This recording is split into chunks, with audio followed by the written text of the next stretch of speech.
Now, Chris, there's another story in our news notes we got to touch on real quick. Last week, Sequatchie County and Grundy County played. Wasn't really a game. Sequatchie County won. I think it was 49-20. The story, though, let me put you through this timeline real quick, Chris, so everybody's caught up. For some people that may or may not got the full information from the local news stations. So around this time last year, there was a sexual assault in the Grundy County locker room. I think we all remember this.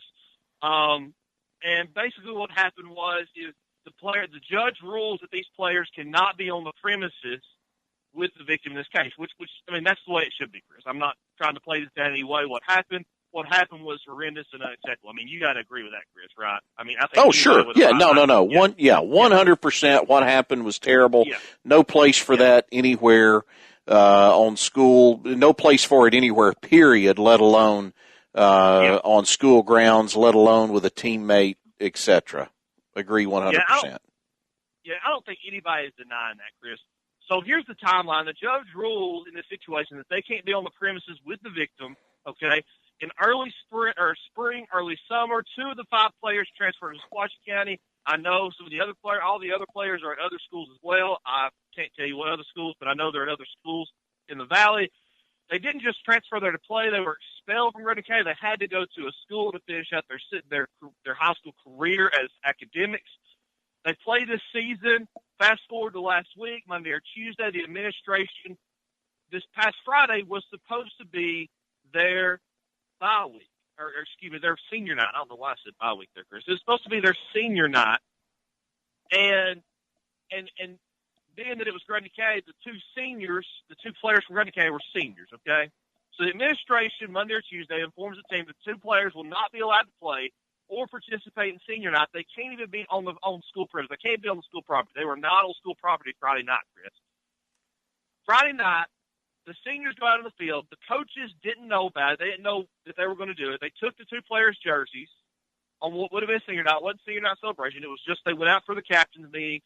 They took a lot of seniors. They took their 2 jerseys with them, kind of like you see when, a player passes away or something, or somebody that couldn't be at the game, they take their jersey on the field.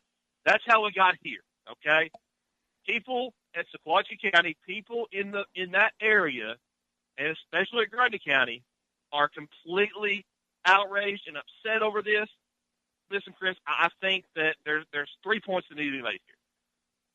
One is that the people who are upset and outraged over this are people that didn't know they were on the team to begin with, and they're upset that the players were on the team, okay?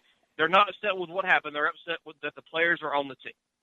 2, the players on this team, contrary to what you might hear from some media outlets, knew what these players did at Grundy County. They know these players. They knew when they came in exactly what they were, exactly what they had done. They took them in. They treated them like any other player. They accepted them, all right? At the end of the day, this goes for all of high school football. These guys fight through spring practice, summer workouts, brutal conditioning. Football is not easy, and oftentimes if it weren't for the team, some of these kids would never make it through that brutal stuff. As much as we want to talk about how great these teams are, they have to go through a whole summer, and it's a fight, Chris. When they stood on the field holding up those jerseys, they were not supporting what they did at Grundy County. I don't think. They never did. They were supporting their brothers. I mean, this is a camaraderie when you had this team together.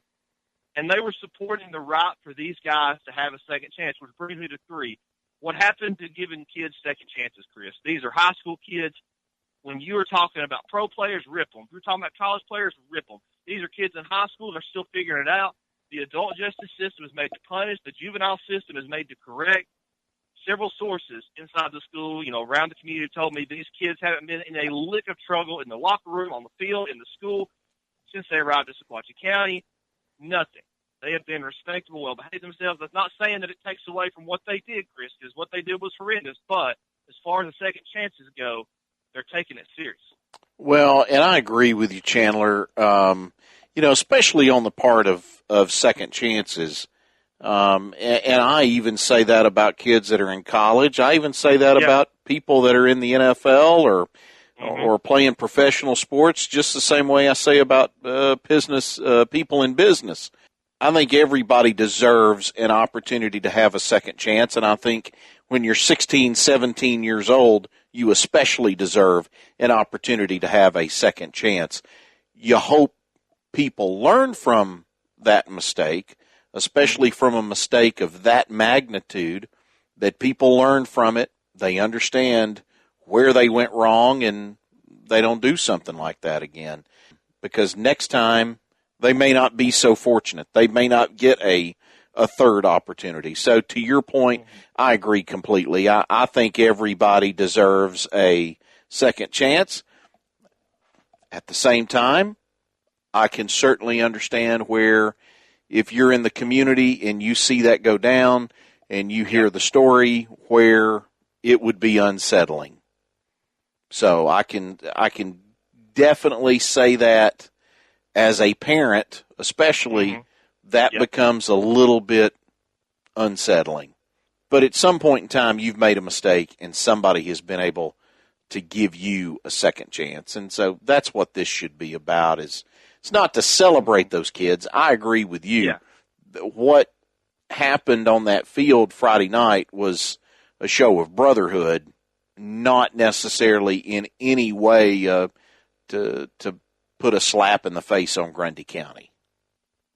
Yeah, and Chris, I think that what you're seeing from, and I know that sometimes it gets one-sided when you get into news and their opinions flowing around and there's things going around.